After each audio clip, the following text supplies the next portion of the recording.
umpisa na naman po mag-iiyak si Goku. Ngayon nga po pala ipapunta kami ngayon ng City Vet para po si Goku ay ipakapo na po. Kami po ay mag-update na po ulit sa inyo mamaya para po sa magiging resulta ng pagpapakapon po ni Goku. Medyo konting ikon lang siya. Mahila pa rin siya o nag-aalangan. Kaya ayan po, kami po yung mamaya mag-update ulit. Salamat po sa lahat.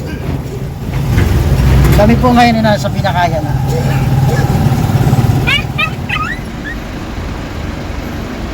Kaya nandito na po kami sa clinic.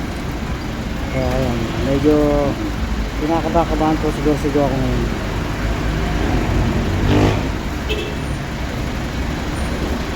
Babe ka lang Goku sa loob ha. Kaya iyak. Lagi naman po kasi siyang umiiyak kaya kan.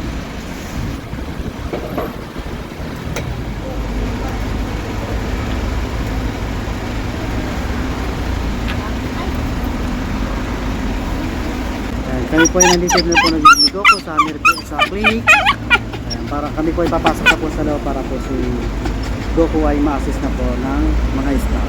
Maraming salamat sa lahat. Ngayon na, nainip na. Dito lang tayo. Marami pa kasi sa loob eh. Dito tayo makakapasok. Halika dito. Halika dito. Nainip ka agad eh.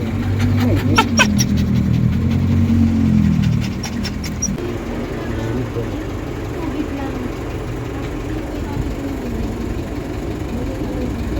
Mamaya tayo papasok ha. Dito ka lang dito.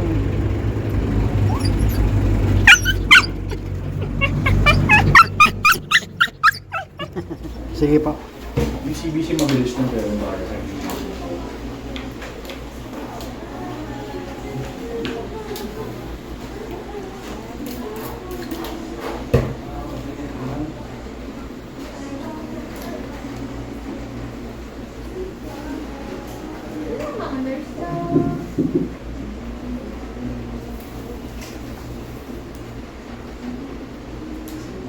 Ang malikot.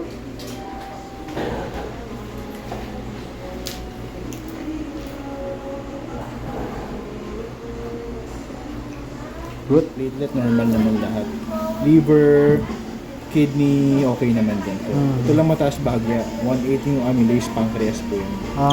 So, ang gagawin so far, babawasan sana yung fats. Kumakain ba dog food do? Dilata. Kumakain naman. Kasi pag gastrointestinal ko sana, yung reseta. One week muna. Hindi mo na po siya tsaka po. After nun, kapunin ko na. Okay. Basta steak lang dapat, gastrointestinal ka. Gastrointestinal diet, low fat. 1 week. Tapos pag ito na kinain niya, pwede na tayo magkapon next week. Okay po. Okay? Okay. Sige po. Sige po. Update po kay Goku, kami po ngayon ay pauwi na. Hindi po siya nakapon ngayon dahil mataas po yung kanyang pancreas.